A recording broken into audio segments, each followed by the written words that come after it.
Hello दोस्तों, स्वागत है आपका हमारे YouTube channel DSR study point में। तो बच्चों, आज हम बात करने वाले हैं क्लास 9 का ज्योग्राफी का जो चैप्टर है जिसका नाम है जलवायु। अब बात करते हैं कि आखिर जलवायु होती क्या है।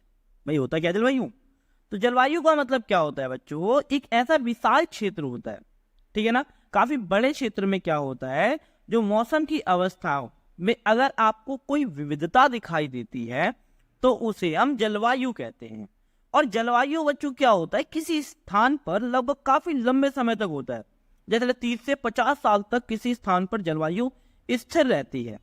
उदाहरण के लिए अगर बात की जाए तो भारत देख लो। भारत की जलवायु क्या है? हमारी मॉनसूनी जलवायु है, ठीक है। अब आगे बात करते हैं कि आखिर मौसम का मतलब क्या होता है बच्चों। तो मौसम क्या होता है बच्चों, एक क्या होता है, विशेष समय से में क्या होता है, एक क्षेत्र में के वायुमंडल की अवस्था को बताता है, ठीक है ना। मौसम और जलवायु अलग तत्व होते हैं।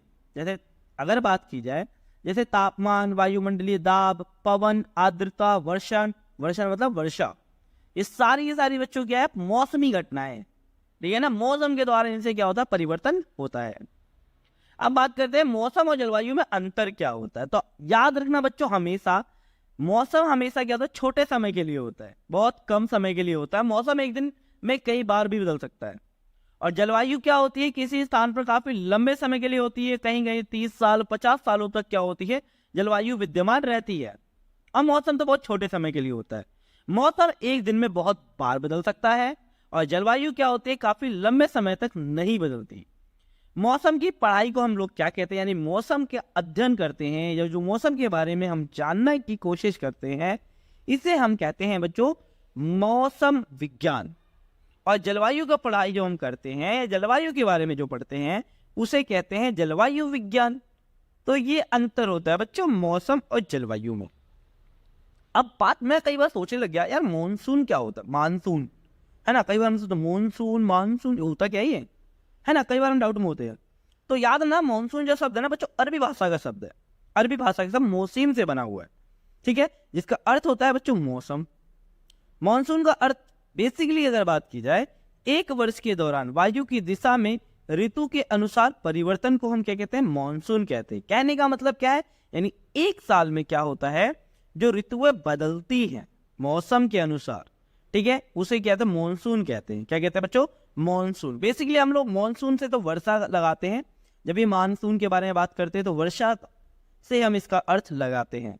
अब बात करते हैं आखिर भारत की जलवायु है कैसे भाई, है ना। तो भारत की जलवायु बच्चों कौन सी है, मॉनसूनी जलवायु है। एशिया में इस प्रकार की जलवायु ज्यादातर आपको दिखाई देगी दक्षिण तथा दक्षिण पूर्वी एशिया में आपको इस प्रकार की जलवायु दिखाई देगी, और भारत ही है। बाकी अन्य देशों में अगर देखा जाए तो इस प्रकार की जलवायु बहुत ही कम होता है। अगर आप देख लिया, रूस की अगर जाओगे तो रूस के ऊपर की साइड जाओगे, इतना ज्यादा तापमान कम होता है बच्चों, सोचो उस क्षेत्र में -78 डिग्री तक टेम्परेचर होता है। अमेरिका में भी जाओगे तो इस प्रकार की जलवायु नहीं है, केवल हमारे भारत में ही इस प्रकार की जलवायु पाई जाती है। अब बात करते हैं मौसम में विभिन्नताएं। आखिर भिन्नताएं क्या होती है मौसम में। तो पहला बात करते हैं बच्चों हम लोग तापमान के बारे में। आखिर तापमान होता क्या है, तो या तापमान के बारे में तो पहले तो याद है बच्चों, तापमान का मतलब क्या होता है, यानी जो गर्मी से उत्पन्न हुई ऊष्मा को हम तापमान कहते हैं। जैसे उदाहरण के लिए एक हमने रॉड लिया, तो रॉड को जब हम क्या करेंगे, ताप देंगे तो उसका तापमान क्या होगा, बढ़ेगा। चलो इसमें एग्जांपल के साथ पढ़ते, देखो गर्मियों में राजस्थान में कुछ जगहों पर बच्चों 50 डिग्री तक टेम्परेचर चला जाता है, और जम्मू कश्मीर में चले जाओ तापमान बहुत ज्यादा घट जाता है। जैसे जम्मू कश्मीर में अगर देखा जाए तो 20 डिग्री सेल्सियस तक रहता है, लेकिन जम्मू के द्रास नामक जगह है, ठीक है ना, इस द्रास में बहुत कम तापमान मिलता है। सबसे ज्यादा तापमान द्रास के में ही है, ठीक है, लद्दाख की तरफ पड़ जाता है। अब बात करते हैं वर्षा के बारे में। तो बच्चों देखो, हिमालय भागों में वर्षा हिम के रूप में होती है, यानी हिमालय क्षेत्र में जो वर्षा होती है वो बर्फ के रूप में होती है। और अन्य भागों में वर्षा किस में होती है, जैसे मेघालय में अगर बात की जाए, सबसे ज्यादा वर्षा होती है बच्चों मेघालय में, ठीक है ना। जैसे अगर आप लोगों की एनसीईआरटी के साथ देखा जाए, 400 सेंटीमीटर तक यहाँ वर्षा होती है मेघालय में, ठीक है ना। और राजस्थान में वहीं देखोगे आप लोग तो 10 सेंटीमीटर तक वर्षा होती है, इतनी कम वर्षा। और अगर आपने देखा होगा, सबसे ज्यादा वर्षा होती है मेघालय के मासनराम में, 1200 कुछ करके सेंटीमीटर तक बच्चों वर्षा होती है, इतनी तेज वर्षा होती है सबसे ज्यादा, दुनिया में सबसे ज्यादा वर्षा मासिनराम में होती है जो मेघालय में है। अब बात करते हैं जलवायु यानी भारत की जलवायु को प्रभावित करने वाले कारक। आखिर भारत को की जलवायु को प्रभावित क्या करते हैं? तो पहला आता है बच्चों अक्षांश। अब बात करते हैं अक्षांश किसे कहते हैं। तो अक्षांश पर किसी भी देश की स्थिति का प्रभाव जलवायु पर पड़ता है। अक्षांश होता क्या है, यानी हमारी पृथ्वी जो होती है, तो पृथ्वी से बीच से एक रेखा जाती है जिसे अक्षांश कहते हैं, और अक्षांश पर सूर्यताप ज्यादा पड़ने के कारण यहाँ की जलवायु क्या होती है, काफी गर्म पाई जाती है। दूसरा होता है बच्चों ऊंचाई, यानी आपने देखा हुआ ऊंचाई के बढ़ने से क्या होता है बच्चों, तापमान में भी क्या आती है, कमी आती है। जब हम ऊंचाई पर जाते हैं तो तापमान बढ़ता है और नीचे आते हैं तो तापमान घटता है। क्यों घटता है? क्योंकि आगे आपका जब आप 11वीं क्लास में आ जाओगे बच्चों तो आप बात करें, पढ़ोगे आप लोग कि किस प्रकार से सूर्य किरणें हमारी पृथ्वी पर आती हैं। तो जब जमीन गर्म होती है तो उससे लगने वाली हवा भी क्या होती है बच्चों, गर्म होती है। तो इसीलिए जमीन से यानी धरातल से लगने वाली वायु भी गर्म होगी। तो इसीलिए जमीन जो मैदानी क्षेत्र होता है वहां गर्मी ज्यादा होती है, लेकिन वो गर्मी पहाड़ी क्षेत्रों तक नहीं पहुंच पाती, इसलिए पहाड़ी क्षेत्रों में तापमान ज्यादा मतलब बहुत कम होता है। ठीक है बच्चों, इस चीज को याद रखिए। नेक्स्ट बात करें समुद्र से दूरी। कहने का मतलब क्या, समुद्र से दूरी होने पर क्या होता है, विषम जलवायु तथा निकट होने पर सम जलवायु दिखाई देती है। आप कभी समुद्र के पास जाओगे ना, गर्मी ठंडी आपको दोनों प्रकार की जलवायु मिलेगी, लेकिन दूर हो जाओगे तो कई बार गर्मी बहुत ज्यादा हो जाएगी, है ना। अब बात करते हैं फिर बात है महासागरीय धाराएं, यानी गर्म महासागरीय धाराओं के प्रभाव के कारण बच्चों क्या होता है, जलवायु सम और ठंडी धाराओं के कारण जलवायु क्या होती है, विषम हो जाती है।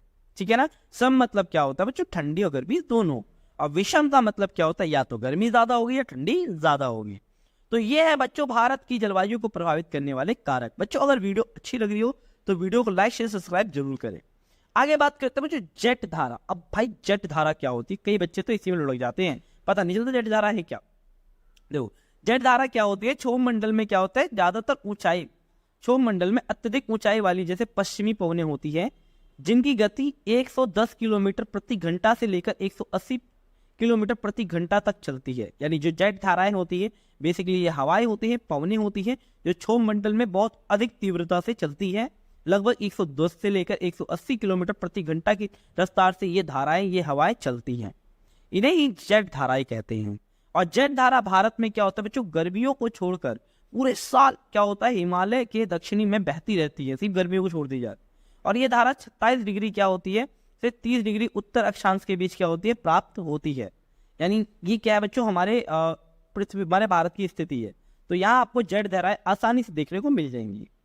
अब बात करते हैं एल नीनो, ये भी बहुत ज्यादा इंपॉर्टेंट है। एल नीनो होता क्या है, तो बच्चों याद है, एल नीनो एक गर्म जल धारा होती है, ये पेरू के तट पर उत्पन्न होती है। पेरू तट मतलब क्या था बच्चों, ब्राजील में, यानी ब्राजील में इस प्रकार की हवाएं क्या होती है, उत्पन्न होती है। अब पेरू की क्या होती है, जो शीत धारा यानी ठंडी धाराओं को अस्थायी रूप से क्या होती है, हटाकर उस स्थान को क्या कर देती है, ले लेती है, यानी उस स्थान को थोड़ा गर्म कर देती है। ठीक है, पेरू में तो थोड़ा ज्यादा ठंड होती है, लेकिन ये हवाएं जाकर वहां क्या कर देती है, थोड़ी सी गर्मी वहां लेकर आ जाती है। इसे ही गर्म जलधारा या एल नीनो के नाम से जाना जाता है। ठीक है बच्चों, तो आज के लिए बच्चों ये इतना ही। ये इस वीडियो का फर्स्ट पार्ट था बच्चों। अगर वीडियो अच्छी लगी हो तो वीडियो को लाइक से सब्सक्राइब जरूर करें। धन्यवाद।